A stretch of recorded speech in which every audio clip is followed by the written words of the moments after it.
آج کی دنیا کا سب سے بڑا مسئلہ انٹرنیٹ ہے۔ اگر آج دنیا میں تجزیہ کیا جائے، دیکھ لیا جائے کہ کس چیز نے سب سے زیادہ انسان کا دل دکھایا ہے، تو شاید سب سے پہلا نام انٹرنیٹ کا ہو۔ اس انٹرنیٹ نے انسان کو کہاں سے کہاں چھوڑ دیا۔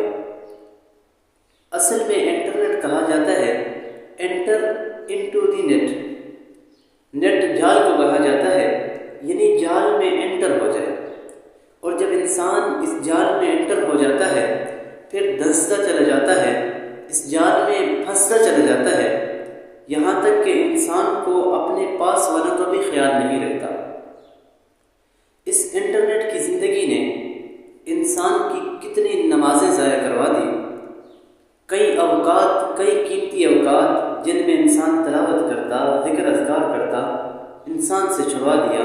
جب انسان اس بیماری میں، اس مصیبت میں پڑ جاتا ہے تو پھر انسان ساری چیزوں کو بھول جاتا ہے۔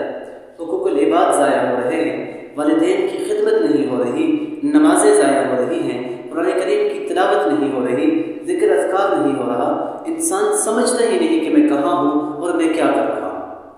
لیکن جب کچھ دیر کے لیے، کچھ لمحوں کے لیے، کچھ وقت کے لیے انٹرنیٹ منقطع ہوتا ہے، یہ نیٹ بند ہو جاتا ہے، تو پھر انسان تڑپتا ہے، انسان سمجھتا ہے کہ میری زندگی میں کچھ اور بھی ہے، میں نے کچھ اور بھی کرنا ہے۔